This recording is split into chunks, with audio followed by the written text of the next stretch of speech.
Hi, I'm Marinelli, and this is where I live today in Texas, but I didn't always live there. I was born and raised in Italy, where I hear that one of the first complete sentences I ever said was "non ci credo," which means I don't believe it. And much to my family's dismay, I kept repeating that sentence over and over again, particularly when they gave me scientific information such as you'll get rheumatisms if you don't dry your hair after washing it. And I didn't believe it, non ci credo. What is the evidence? Show me the data, I told them. Yes.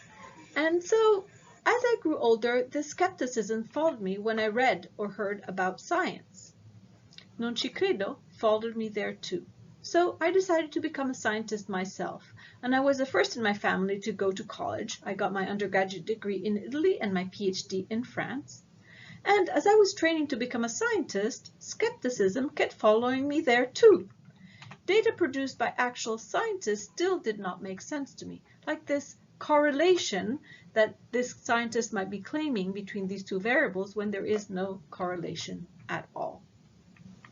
So when I became an assistant professor, I decided to create a course, Analytical Skepticism, whose goal was to train scientists to judge and do science well, basically to find out the truth. Because in Keats's own writing, beauty is truth, truth is beauty, that's all you need to know. Now this course is given to people who have already chosen a path in science. It is not given to science deniers, misbelievers, conspiracy theorists. It is not a course to try to put reason in unreasonable people. It is not about skepticism in pseudoscience or misinformation. It is about skepticism in science, in information done by real scientists. So what on earth could go wrong in science done by real scientists? Well, lots of things. First of all, there could be maliciousness there too, just as there is in places where there are more lucrative purposes. Then there could be lots of ignorance. God knows I have a lot of it. Then we could all make mistakes. But most of all, there is something that scientists are not immune to, but often think they are, and that's irrationality. Irrationality can really taint the way you judge and do science so that you no longer do it well. So my overall approach for this course is to cover all of these pitfalls and logical and mental traps when attempting to solve unknowns and judging or making discoveries, whatever the research question might be. And to do so, I created a course with 7 modules that are quite self-explanatory. The first one teaches about seeing and communicating data. The second one is about cognitive illusions and all of these mental traps that people can fall into. The third one is about scientific bias and how to avoid pitfalls. The fourth one is pretty much experimental design 101, and where I teach approaches to testing hypotheses. And here we cover things such as correlation does not mean causation, but I also teach that causation does not mean causation unless we also have correlation, something that scientists all too often forget. In the next module, we do assessing probabilities and how it's really difficult to assess them and calculate them. Then we quantify and analyze data, and finally we go into normalizing data. Students also engage into 3 projects, the first 2 about errors in published data, either on calculations done in published papers or conceptual errors. And then they do an experiment of their own where they test a cognitive illusion of their choice, or they gather up evidence, or rather lack thereof, behind what is touted nowadays as evidence-based science.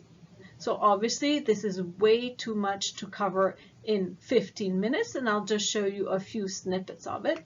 And I will start with seeing and communicating data. I start by showing off this slide. This shows the number of whys, and that could be anything like the number of ice cream sales or the number of people visiting hospitals across the years. And you can see here that it looks like there's a very linear increase in the number of, let's say, people visiting the hospitals across the years. But if you look at the graph carefully, all bars are equidistant from each other, but the years they represent are not. Here they're only 2 years apart, whereas here they're 10 years apart. So when we correct for that, and we no longer have a misleading distance between the tick marks, we have something that looks very different, and it looks like this. Now this graph could be totally fine if you're just measuring the total number of people, for example, visiting the hospital across the years, and you see that the total number of people is increasing, which could be a useful information. You might need to build bigger hospitals because overall more people are visiting the hospitals. But this does not take into account, are people getting more sick, for example, across the years?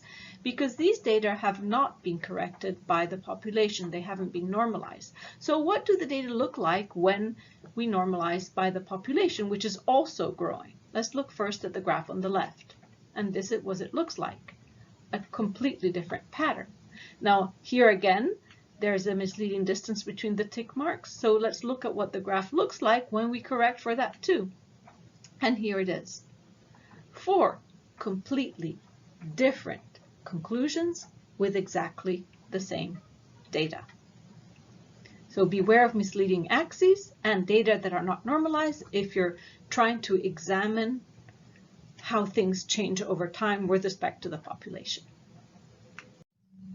The next module is my favorite, cognitive illusions, where we cover how many parallels there are between cognitive illusions and perceptual illusions, and I take a lot of information from giants in the field and show things such as we see patterns where there's only randomness, we see causality where there is none, we discard information that does not match our beliefs and we cherry pick a lot, we overvalue or seek out information for any given hypothesis, we are not consistent in the manner in which we assign value, so we cover things such as the halo effect, the anchoring effect, the primacy and recency effect, and so forth. Basically, we find what we're looking for, but we don't find what we're not looking for. And we have a biased blind spot about it. So in the presence of the preponderance of evidence that people are in black and white, we only focus on the girl with a little red coat. The next one is about scientific bias. And here we cover all ways to avoid pitfalls. We do things such as threats to internal validity and the type of control groups one needs, like negative, positive, and interpretive, and a whole set of other things. But what I want to focus today is on having a representative sample of the population, without which we have a biased sample. So here's an example of this biased sample. This graph shows the mortality risk after alcohol consumption. So you have here the mortality risk according to different levels of alcohol consumptions. And you can see here that mortality risk is relatively low with 0 drinking of alcohol, but it gets lower as you start drinking just a little bit and then higher as you drink more. This is called the J curve in alcohol because it is shaped like a J curve. The bottom line here is you're better off drinking a little bit of alcohol than no alcohol at all. But what people had failed to notice is why these people were not drinking at all. A lot of these people were not drinking because they were recovering from alcohol use disorder, or they were experiencing chemotherapy because of cancer treatment. So basically, this was a sick population to begin with, and this was a biased sample. So what do the data look like when we take out these sick people from this dosing of 0 alcohol? The data look quite different. I'm going to show it to you now. It's a different group who did it, so it will have a different scale, but the message is pretty clear to understand. You see here, there is no J curve at all. So yes, I am sorry, there is no dose of alcohol when you're safe drinking. The next module is about assessing probabilities and how we have incorrect feelings about probabilities. So students undergo many examples where they have to calculate and estimate the probability of something happening, and they realize that it's really difficult to do. Here's just one example. This paper will measure negative symptoms in psychosis, schizophrenia, and this is the actual paper itself, and this is the press release about it. And they have a high sensitivity and specificity for this paper, meaning a very low rate of false positives and false negatives. And they claim that they established an integrated eye movement score with high classification accuracy between patients with schizophrenia and healthy controls. And the press release even says that they have a neurobiological fingerprint for negative symptoms in psychosis. So it's a big claim, and when we go plug in the numbers for sensitivity and specificity that these authors found in their test, And assuming that the prevalence of schizophrenia is 1%, it's actually lower, but let's assume it's 1%, we end up finding that there is a 95% rate of false positives. So a very, very high rate. So not really a fingerprint of psychosis in schizophrenia. Now, granted, maybe these people have a very enriched population of subjects with schizophrenia in their clinics, and so the rate of false positives is actually lower. But if this test were to be administered to the general population, where the rate of schizophrenia is really low, the prevalence is very low, the rates of false positives would be enormous. The next part is about normalizing data, and we go through many different examples. I'm just going to show you one of them. Should we present data as raw data or as proportion? And it really depends on your biological question. There's no right or wrong answer. I'm just going to show you an example here where they measured memory in children treated with placebo or amphetamine.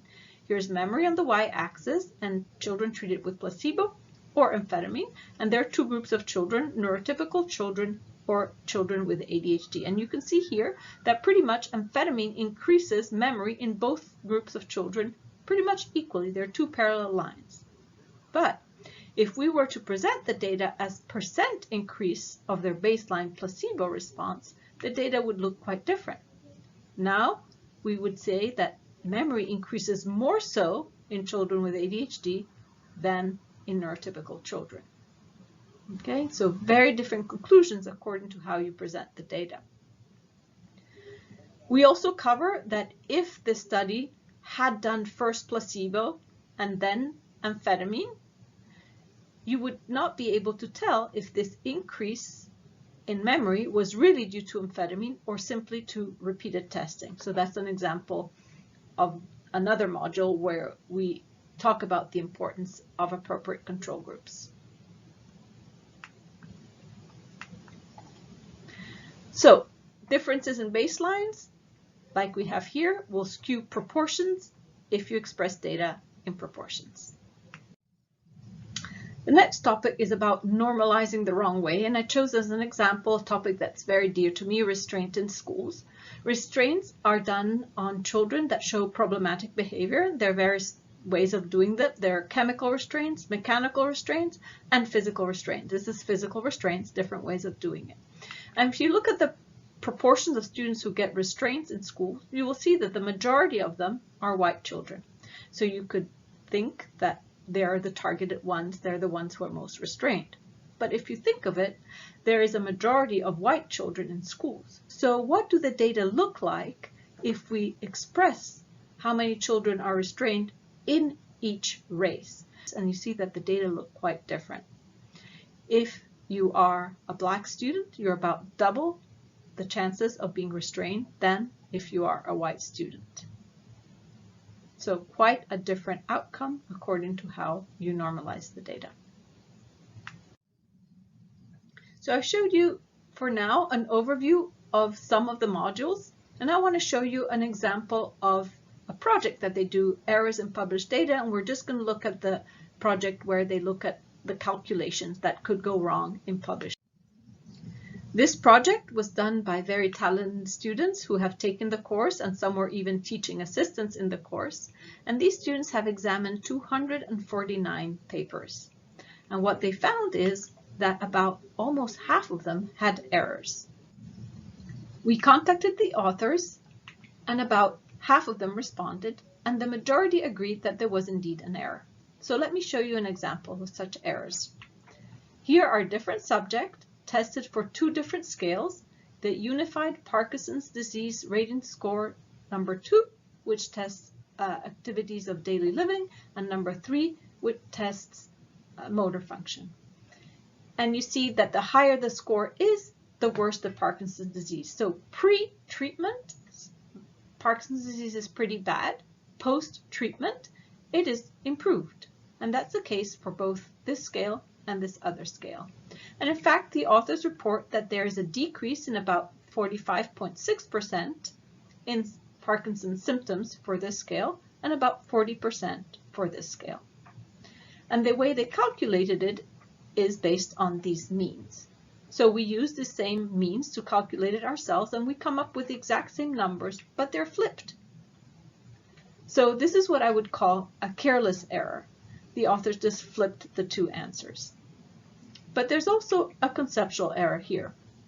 When you calculate changes within subjects, you shouldn't do it on aggregates, on the means. Otherwise, you risk what's called Simpson's paradox. You should do it within each subject. So when we do it that way ourselves, within each subject, we come up with very different averages. And so you can see how off our calculations are from the ones that they report. So what is the impact of this course on the student? We measured it in a group of undergraduate students where we asked the student perception of the amount learned on a scale of 1 through 5, where anything above 4, you can be happy that they learned something. And you can see they learned quite a bit. But I wanted to share with you some of their comments. The first one is the one that I prefer. This class has ruined me.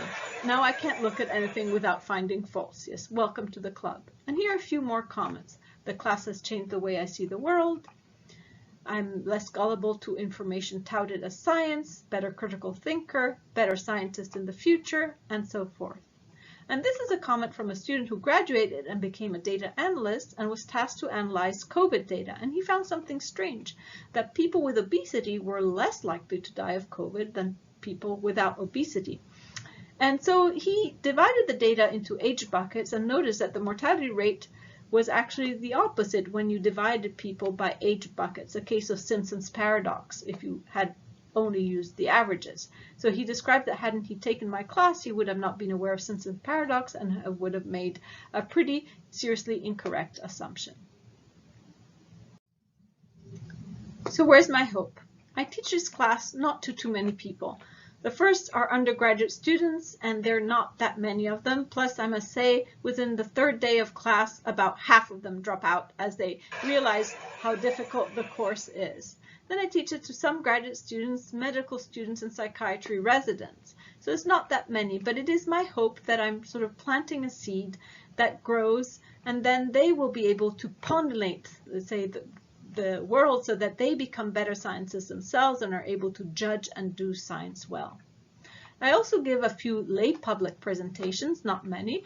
Some of them are part like of UT Brainstorms, which is a presentation to the lay public that our university gives, and I describe these things in a more lay public friendly way.